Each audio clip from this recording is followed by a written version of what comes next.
Hey everyone, Nick Griot, Sam Battersby, and we are here with your favorite segment, No Questions Left Behind, where we answer every question we did not get to in our live event from this past Wednesday. So if you were watching, you were desperately wanting some attention from Samurai while we were cleaning those wheels as thoroughly as possible. We didn't get to you, we're gonna answer your question today. So hopefully you're tuning in. To start off, we have Rich Smith asked, does HD wheel cleaner have iron removing capabilities? Yes, it does. The active ingredient, sodium thioglycolate, is what attacks the ferrous metal particles or iron in your brake dust and helps release and dissolve them before you go to agitate the surface. Sodium thioglycate. Thioglycolate, I believe. Glycolate, all right. It's a mouthful. Hey. Also the active ingredient when you get a hair perm. Huh, what do you know? Maybe that's why I hated the smell of that girl's hair in 4th grade. All right, Christmas McD asks, how different are iron and fallout remover versus heavy duty wheel cleaner? So once again, we're gonna have that same active ingredient, sodium thioglycolate. Yep. All right, got it this time. However, iron and fallout is gonna be a higher viscosity, so it's more of a gel, so that it clings when you spray it and allows that sodium thioglycolate to do its job for longer.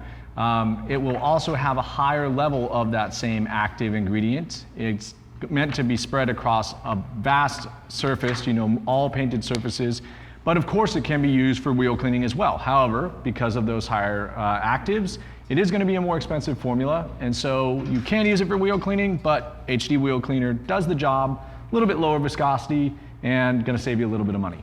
Yeah, typically I'd say you only need to use iron fallout if you have like real bad brake dust issues. Yeah, I mean, like if you're really attacking something that has been sitting for a while, which we had a couple questions about that, yeah, and you're noticing like visible oxidation, go for it. Definitely.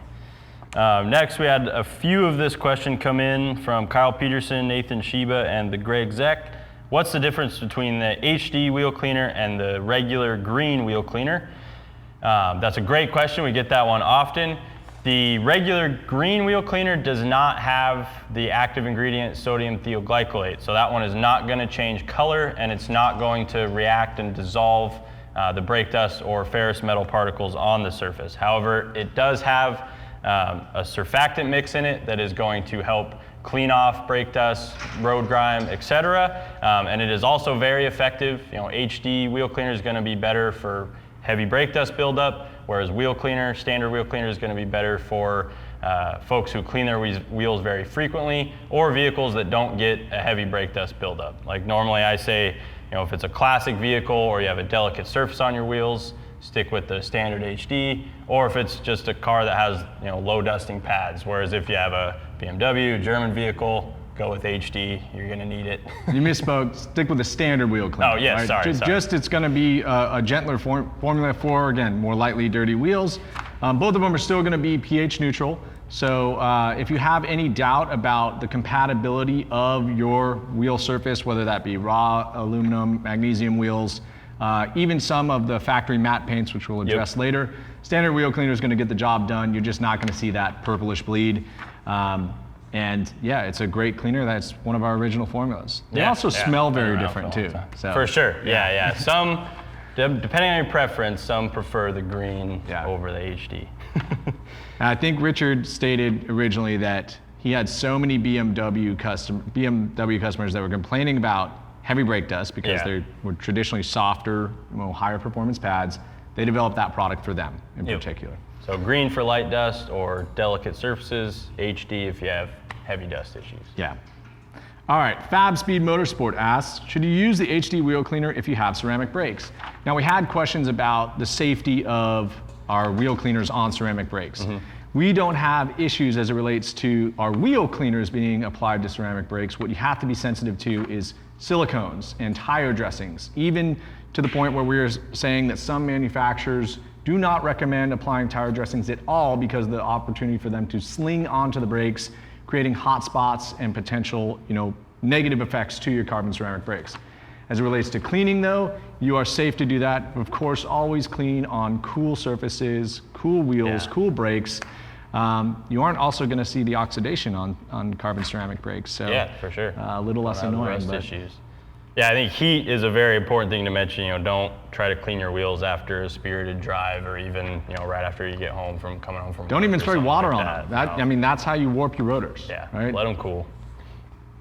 All right, next question.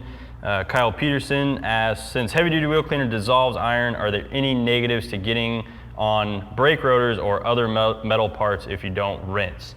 No, there are not any negative aspects. I would say, he said if you don't rinse enough.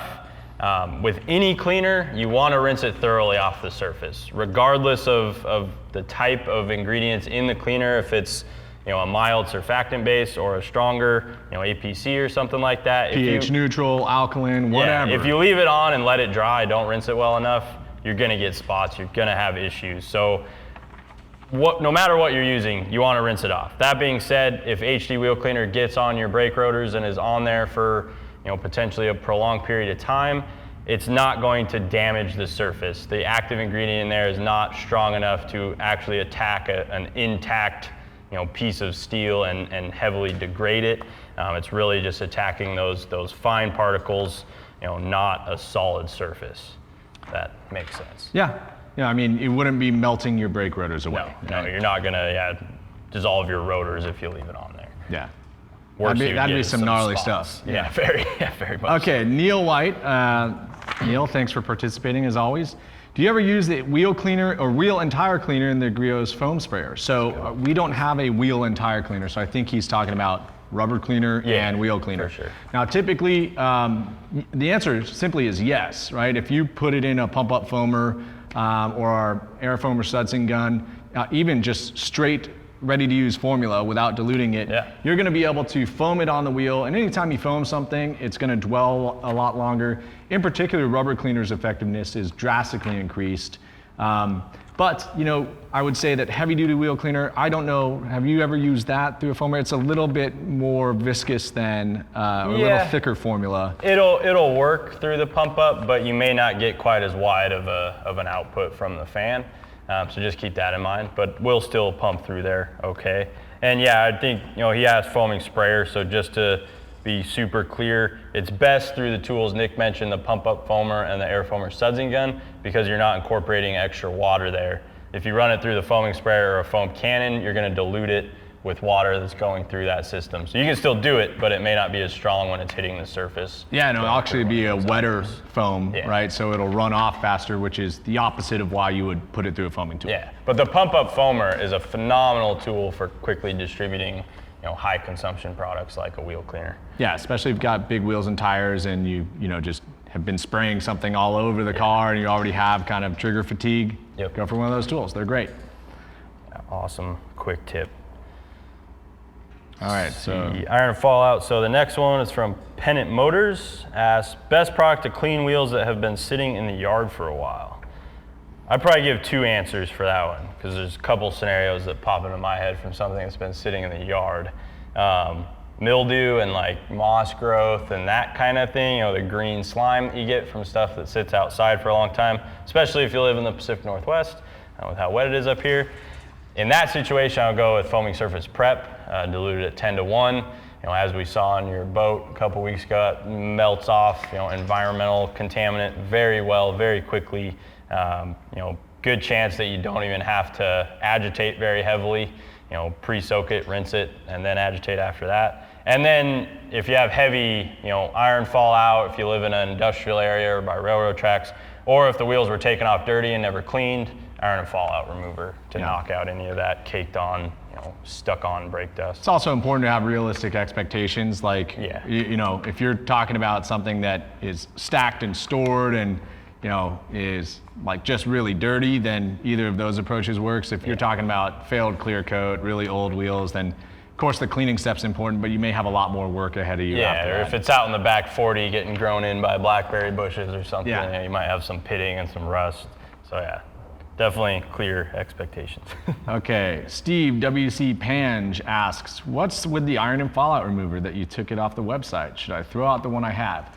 We did address this yesterday. I thought it was important enough to bring up again. Definitely. We had a production issue that we caught in our factory, in our QC process. that prohibited us from allowing that product to go out. Now, if you have a bottle of iron and fallout remover in your house right now that you've been using successfully, go for it. But this was a batch that we identified as having some precipitate that fell out. So it was a older ingredient that we discovered, and it just caused this batch to fall out. So we had to reorder that ingredient, get fresh samples. We actually mixed up a pre-production batch, and we're very happy with the results. So we're hoping to produce that product, get it back on the market this fall. But yeah, if you've got it and you think there's something wrong, give us a call. However, if you've got it and you have no reason to believe there's anything wrong, use it. Yep, yeah, like Nick said, if you notice anything floating, give us a call. Otherwise, you're good to go. And even if you do notice precipitate in there, it's still safe to use. We have confirmed that in testing. Let's see. You're right. Jackson Kogan asked how to get pitted rust out. That's tough. It depends whether you're talking about wheels or brake components. I'm going to assume you're talking about wheels. Typically, it's going to depend on how deep the rust is. Yeah. I would say in some situations, if it's surface rust, there may be occasions where you could polish it off if it's very light. If it's penetrated at all, you're likely going to need to get out, some sandpaper or maybe even a wire wheel and potentially do some refinishing afterwards. If they're raw metal wheels, it's a much easier situation to approach than if they're finished wheels that have, pitting and rust. If it's chrome that's pitted or rusted, you're gonna have to have it re-chromed. Yeah. There's no way to bring that back. And really, I think when you say the word pitted, we saw on those white wheels yesterday, like the crevices that really catch a lot of brake dust and just debris. If you let that go through too many heat cycles without cleaning it, they will create a permanent pit in the wheel. And it, regardless of what you do, if you use iron and fallout remover, do a mechanical decontamination, you're still gonna see those pits and they're gonna catch rust again. That's still a better scenario than some of those that you described. But really, iron and fallout remover is dissolving ferrous metals that are in the paint pores of your wheels, but it can only do so much. And it sounds like you might be on the other end of, I've got damaged wheels. Yeah, iron and fallout remover is a good product to start with because if it's surface rust, that can help address that too. But yeah, if it's deep, you're gonna have to get into some more intensive processes and potentially refinish. Okay, these next questions are kind of a hodgepodge, but they're about product selection for my type of wheel and or just safe practices. So John Huckabee asks, what about matte finish wheels? So matte finish wheels, you can use any of our cleaners. However, again, we do recommend checking your factory manual or any warnings from a manufacturer about that finish. Again, like we said, if you let something dry, if you do it hot, there's a higher risk of that damage being apparent on a matte finish and being incurable through polishing or even paint correction. So we recommend checking if you've got OEM wheels. In particular, there's some Porsche wheels that have very finicky matte paint. So you might want to just double check. And in that case, use the gentler wheel cleaner versus heavy duty. Definitely. Just check your OEM manufacturer recommendation. But you can clean wheels in a pretty standard process, even though they are matte. I would say the biggest tip that I've found with matte wheels is clean them often. Do not let the dust build up. It likes to stick to those matte finishes more and can eventually stain. Yeah, you can make any wheel a matte wheel just by not cleaning it. That's very true. Yeah, frequent cleaning on those matte wheels and protection for sure. Speed and Shine asked, what's the best way to determine what wheel cleaner to use on different wheels? For example, cast aluminum, polished aluminum, clear coated, chrome, and painted. Great question. Luckily, with our two wheel cleaners, they're really safe on virtually all of those types of wheels. As Nick said, HD wheel cleaner, if you have a unique coating on your wheels, you may want to opt for the standard wheel cleaner. However, in most situations, both of those products are pH balanced and both are going to be safe on chrome, aluminum, painted, powder coated, and so on. There are situations, if you go into the auto parts store where you have some acidic or alkaline cleaners that shouldn't be used on like anodized surfaces. Most manufacturers of those chemicals make a good job of saying, hey, if you have these finishes, don't use them. Yep. So yeah, with pH neutral products, it's a different ball game than an acidic or alkaline. Yeah. cleaner. Some of the wheel and tire cleaner products we've tested, which we got questions about these yesterday, they'll have a warning on the back saying, do not use on anodized finishes, or do not let dwell for longer than 60 seconds, things like that, so that you don't get yourself into trouble.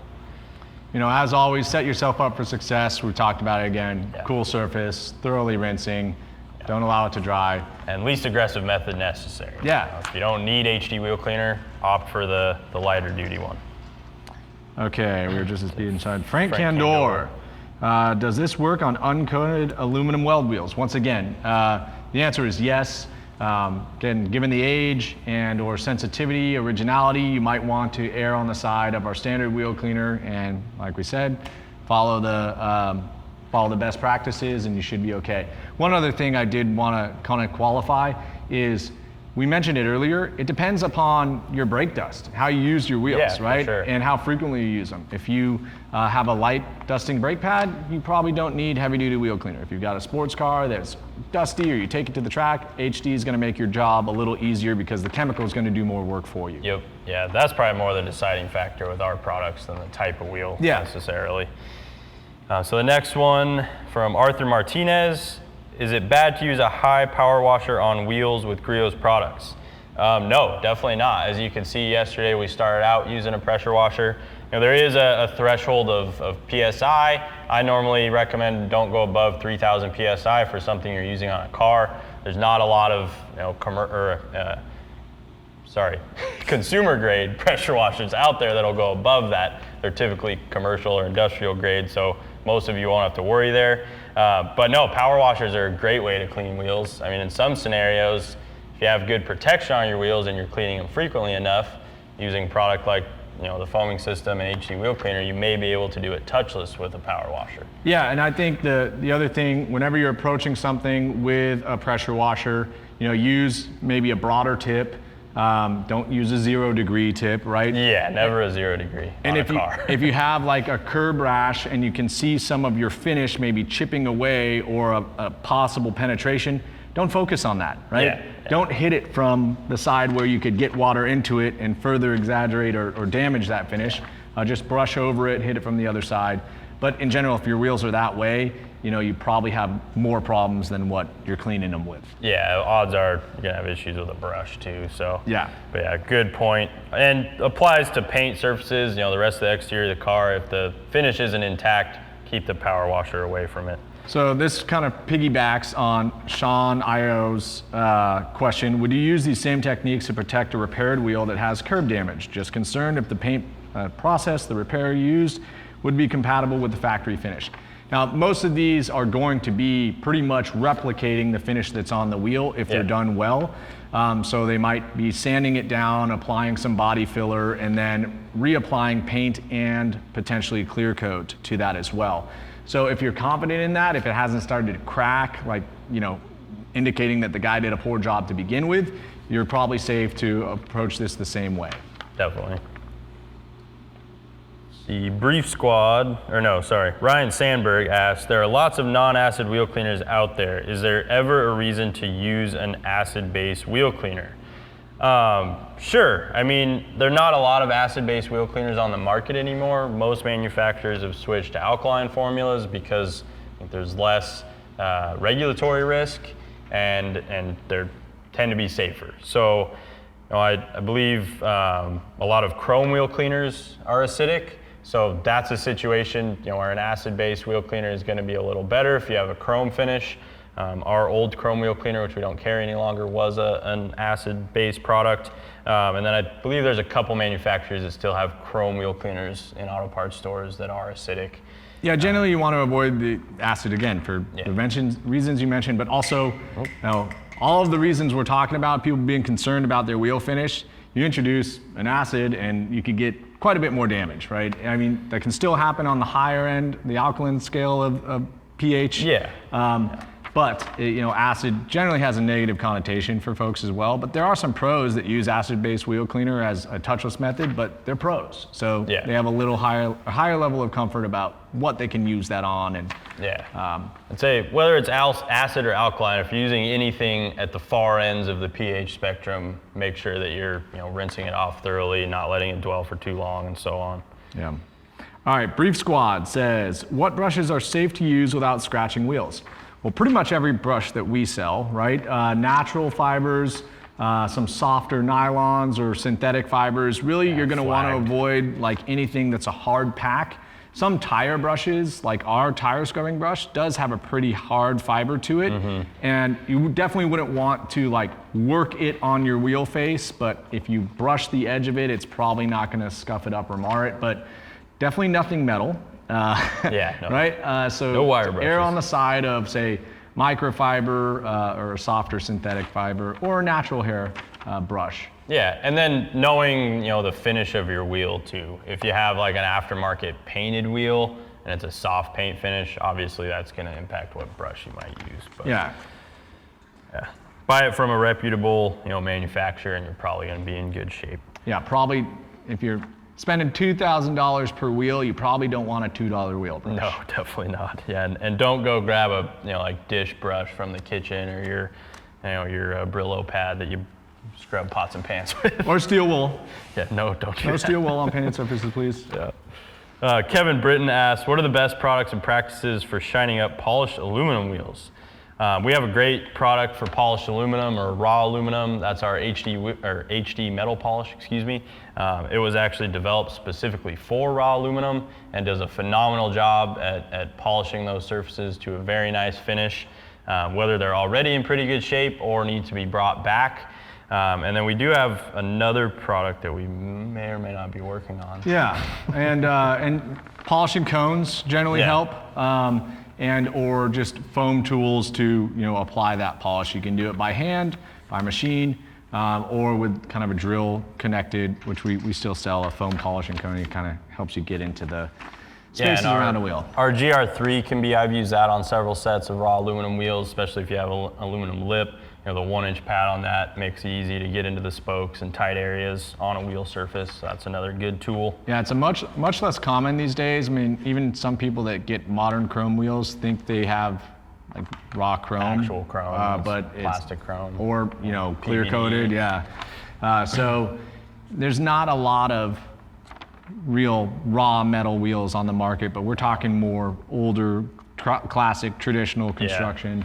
Yeah, we get lots of calls from customers with new vehicles, and you have silver wheels, they assume they're raw metal.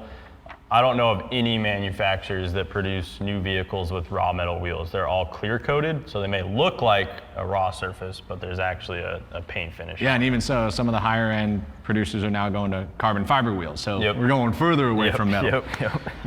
All right, so the next few questions are about adhesive removal and the products to use. Nelson Rodriguez asks, is the Tarn sap remover, our in-house formula, stronger than the citrus cleaner?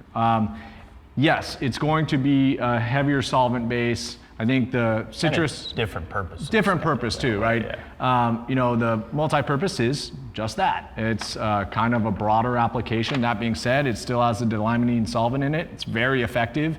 And I've definitely used it on fresh tar and sap.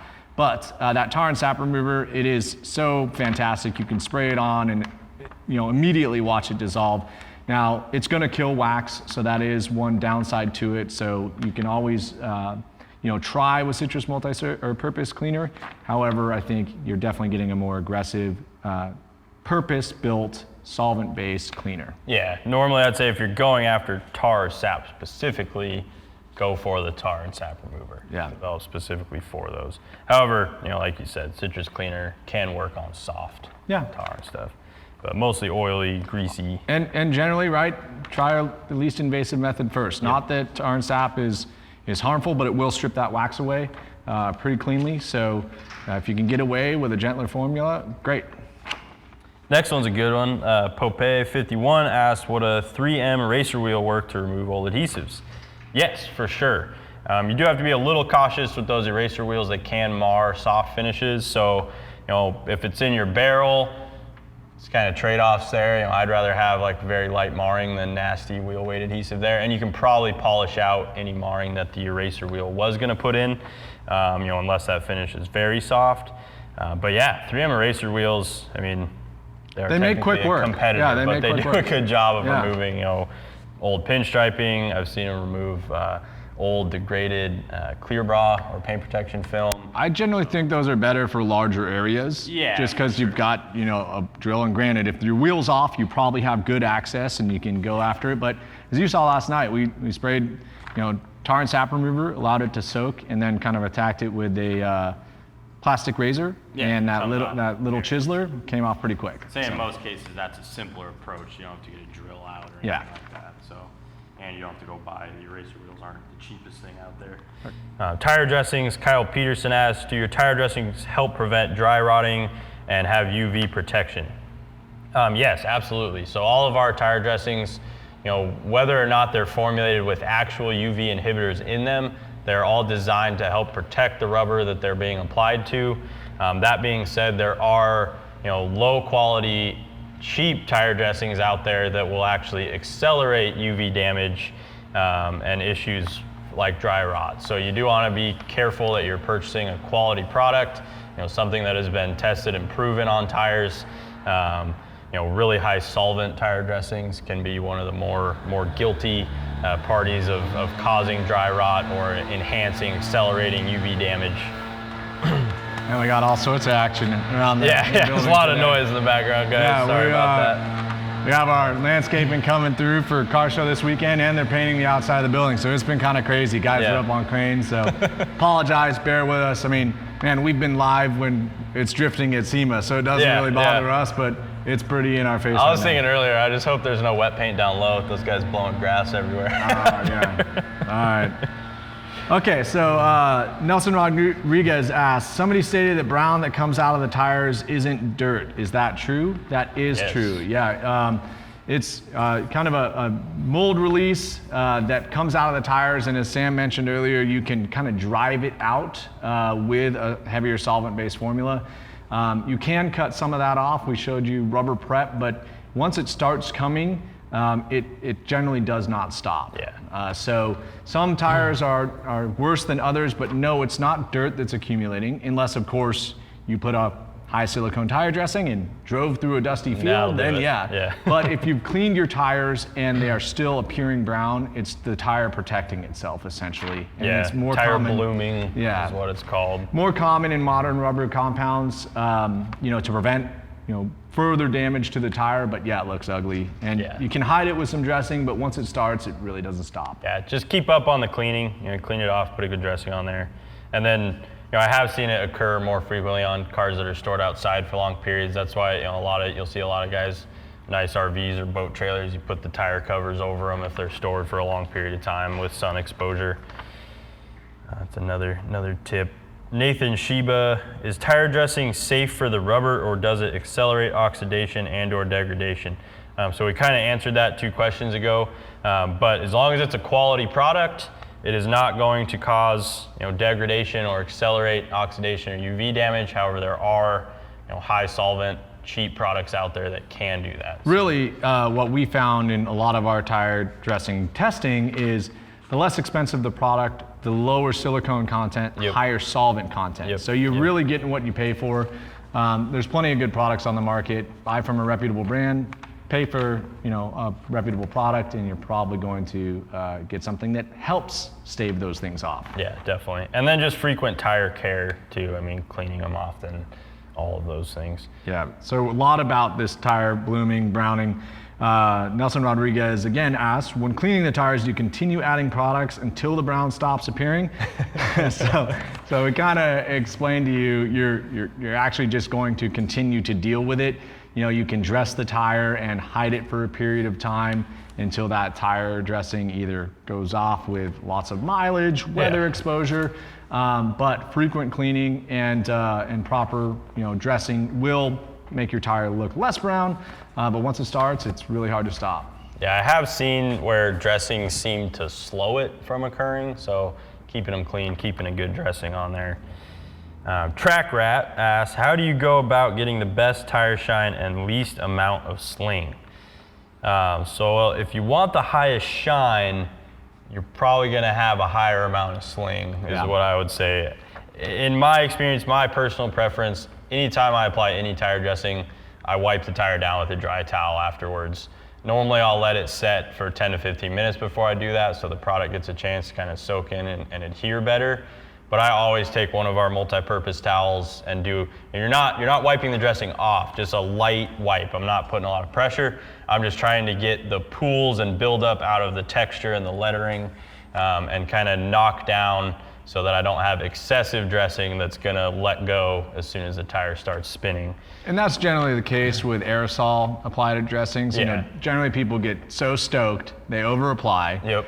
And then they walk away or do the next tire, don't notice the runs and drips that start. Pulling up. And then, it's knocking it down. Yes, it makes it slightly less shiny. However, if you want shiny with less sling, follow Sam's methodology. Yeah. The only other caveat here is when you apply by hand or applicator, you generally have more control of how much product you're applying than when you use an aerosol. So it may take a little bit more time, but that's a great way to get a nice, deep, wet shine without a lot of excess product being able to fly off your wheel. Yeah, well, I know we always get sick of how much damn texture and lettering is all over a modern tire. So with a silicone or even a water-based dressing, if you let that pool up and build in those areas, it's gonna let go. Yeah, I think my wife's Land Cruiser tires give us both nightmares just with all the ribbing on the sidewall. Goodness gracious. Another good step to prevent sling is cleaning the tire prior. If you're spraying or applying dressing on top of a dirty tire, it's not gonna bond and adhere as well, and it's gonna be more likely to let go. Yeah. So that's a pretty good tip. Make sure you clean them up. That's kind of where that rubber prep step yesterday really comes in to completely clean that tire. Okay, these are more general questions. Chris McD asks, are there any applications where the Boss finishing sealant is better suited than a ceramic? I think there's a lot of ways we can answer that. In terms of durability, no. However, in terms of some sensitive paint surfaces, in terms of like getting a mild approach on a very delicate surface, finishing sealant is going to be the way to finish out your correcting job. Yeah. And a pure ceramic product, even our ceramic all-in-one wax, may not be as ideal for that, especially depending on the tool you're using. If you're using a long throw tool, finishing sealant is ideal for that. But yes, you won't get the durability of a ceramic product. So I don't know if there's any other qualifiers you want to add to that, but I was gonna make a joke about detailing one of Richard Griot's prize vehicles, like the ESO or the Islero. You wouldn't want to use ceramic in one of those situations. It's not necessary. I suppose you could, but not necessary. But in terms of like a last step after we would like paint correct one of those, finishing sealant is going to be gentle enough on some of the softest surfaces. Yeah, that's where. And that's the biggest benefit of it. Really shines. But yeah, in terms of a car that's daily driven, most durable protection for it, probably one of our ceramic products, or if you're looking for something that has an all-in-one characteristic, much like the finishing sealant, our ceramic all-in-one wax is going to be ideal for that. Yeah, I mean, you're almost, I guess in a way it's apples to apples, they're both all-in-ones, but you're almost getting into apples or oranges. Some of these questions, they come through Instagram or YouTube, and I think guys are trying to finish their thought, but they're like desperate to get us to pay attention, so they don't fully clarify. Yeah. So we're left guessing a little bit, but we're doing our best here, guys, all right? So yeah, situations for both in that scenario. Tony DiBartolo, lots of good questions from him. He asked, I didn't move the car and black shine got on my driveway and I can't get it off. I tried the citrus cleaner but still didn't come off. Any ideas? Did you scrub well? Because I would say, with any driveway, whether it's concrete or asphalt, that material is very porous, and if you don't scrub or agitate, you're probably not gonna get the dressing all the way off. So I would recommend re-treating it with citrus and giving it a good scrub. Go up to the hardware store if you don't already have a stiff bristle brush, buy a good stiff bristle brush. Typically I'll stick with a nylon bristle, but you can't go to like a soft brass bristle brush. And just get after that surface with the citrus cleaner. I'll usually let it dwell 3 to 5 minutes and then come in and agitate and then repeat as much as necessary. If that tire dressing's been there for a long time and it's been allowed to penetrate far, just like an oil stain, you're gonna have a more difficult time removing it. We have had success with some like oil stain products, removing the tire dressing, specifically the products that you apply wet. They're almost like a pancake batter, and they dry to a paste to draw out oils and moisture from the substrate, and that pulls it out, and you basically sweep it away or vacuum it up. So that's another method. And then next time you're dressing the tires in the driveway, either rinse it off quick, or I have a couple pieces of square cardboard with a U cut out, just slide that right under the tire, spray it real quick, move on to the next one. Or do it in your neighbor's driveway. Yeah. Or even, solid tip. Yeah, even another reason why applying something with a little bit more control can you're gonna get some overspray. Yeah. Okay, so Nelson Rodriguez, he's been asking a lot of questions. Yeah. We should probably give Nelson a enthusiast wheel kit. Yeah, absolutely. Okay, Nelson, you're going to be one of our winners. Thank you so much for your participation. It's clear that we didn't answer a lot of your questions yesterday either. So we're going to throw you a bone, man. You're going to get one of our enthusiast wheel kits. So email us at social@griotsgarage.com and we'll get you set up. But Nelson asks, I live in hot Florida. Would any of your products lose its strength and performance if stored in a hot garage? In general, we recommend storing our products at room temperature. However, we do freeze-thaw testing and oven testing to prove stability. If something comes back out of freeze-thaw, looks great, that's passing. Extreme conditions on either end of that are going to complicate the product. I remember I had a guy who had an uninsulated garage in Arizona, gets up to 118 degrees. He brought back Machine Polish 3, all the water had evaporated out of it. Man. So it was literally a gelatinous blob that you could shake around the bottle. Crazy. So you're paying money, you're good money for these products. I know your significant other might not be happy, but just if you've got a situation like you're in an apartment or one of those extreme weather conditions, put everything in a tote when you're not using it and just keep it inside. Yeah, do your best. Bring it inside. But if it gets super hot one day and it's not typically that hot, you're going to see no harmful effects. You might, if you haven't closed your sprayer tips, you might see some of that product leak out the sprayer as the liquid inside gets hot. But really, that's about as bad as it gets. Tom Escover asks, still doing free refills at Laguna? Well, of course, Tom. Yeah. We don't have our Speed Shine refill machine anymore, unfortunately, but you bring us an empty bottle of Speed Shine, we'll hook you up. So he's mentioned in Laguna Seca, we're going to be there next week in Monterey for the Rolex Historics. That is true for any event you come and see us on the road. If you bring a bottle of Speed Shine up to 35 ounces, we'll refill it for you, and we really appreciate your loyalty. Absolutely. You can tell them Nick and Sam sent you. Come get that Speed Shine. Yeah. James Comstock, 777. Is it normal for the sprayer on undercarriage spray to frequently malfunction? Generally, we equip that with our chemical resistant sprayer, but that product definitely kills sprayers. Yeah. High silicone content. I would ask maybe how long ago you bought that product, because it may have one of our old sprayers, which isn't quite as resistant to it. So definitely, if it's been a while since we've replaced your sprayer, give us a call. We can always send you a couple of the new ones. They're pretty solid in my experience. I know our bottle on the backs, that sprayer's been in there for about a year and it still works. We used to sell undercarriage spray in a 35 ounce size, and it definitely would cause problems for the finest sprayer. But once again, our chemical resistant sprayer, I don't have a lot of problems. The only time I have problems with undercarriage spray is, like I mentioned before, I don't stop it. And then my garage gets hot and it kind of leaches out. But, and again, if any of your sprayers prematurely fail you, give us a call. We'll send you some sprayers, all right? All right, Aaron Kittle. I think I just went, man. It's your turn. Oh, Aaron Kittle. Best decontamination / protection process for a brand new vehicle.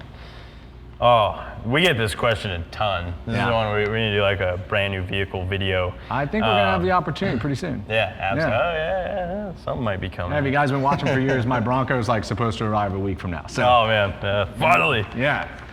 All right, so that's a tough question to answer a little bit, but I'll do my best here. So a lot of people assume that a brand new vehicle doesn't need any work, doesn't need any polishing, it's scratch free, yada yada. So I always encourage, evaluate your paint before you make any assumptions and start working on it. There are a lot of brand new vehicles I've seen that are absolutely hammered. A lot of car dealerships have tunnel washes that they take their lot cars through to keep them clean. That will wreak havoc on the finish. If you're a discerning customer like we are and you look at the paint, you're gonna see that, you're not gonna like it. So in that case, I would recommend some paint correction prior to decon and protection. If you're confident that your new vehicle has, good defect-free paint, then you can proceed straight to the decontamination step. Or if you're not concerned about some swirl marks and defects and you just want to get protection on it, then of course you don't have to do that paint correction either. But don't just assume that because it's new, you don't have any scratches or defects in there. Yeah, and I mean, if you bought something off the lot, there's a chance that it's been washed, and it's probably been washed using products that have washed 100 other cars on the lot or gone through a tunnel wash, so it will definitely affect the paint finish. If your car is, like I'm asking, gonna come in its protection, nobody's gonna touch it, it probably was still transported via truck or by rail, could have some iron, just some fallout within it. I mean, rail dust is pretty gnarly. So, a good wash, decontamination, and then application of protection. But yes, I think the false assumption is that, hey, it's a brand new car, there's absolutely no way I'd need to polish it, and that's just simply not true. Yeah, I mean, I've seen brand new Ferraris that have tons of heavy defects in them. Yeah, and like we said yesterday, protect every system. If you start from the beginning with good protection and keep up a care regimen, we had Sharon Boyle yesterday say that she has 20-year-old wheels that people still think are new. That's what if you're investing in a car, take care of it. You're gonna get more money on the back end. So, put glass sealant on the windows, ceramic glass cleaner, treat your trim, treat your tires, protect your wheels, get some protection down on every system so that you start in a good spot. Yeah, it makes everything so much easier down the road. To directly answer that question with a specific process, I think one of the kind of best all-purpose answers to this would be start with a product like our synthetic clay and our speed shine to decontaminate, of course, after a thorough wash like Nick mentioned. And then if you have an orbital, my option or my preference for protection on a brand new vehicle would be ceramic all-in-one. Because of that defect removal ability, you're gonna get any of those light defects out and apply really durable protection all in the same step. If you don't have an orbital, I would go ceramic 3-in-1. So the only other product to use in there would be surface prep cleanser in between your decon and your application of protection. So decon with your synthetic clay and speed shine, wipe the surface down with surface prep cleanser, and then proceed to either ceramic all-in-one on an orbital or ceramic 3-in-1, spray it on and dry it off. Yeah, and then just take good care of that thing because you're hoping it takes care of you.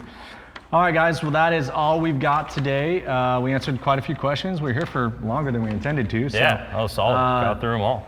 Thanks for watching. Join us next month for our YouTube Live. Subscribe to the YouTube channel. Throw us a like. Hit the notification bell. We love hearing from you guys. We love answering your questions. Hopefully you appreciate this. And thanks for tuning in. Have fun in your garage. Have fun in your garage.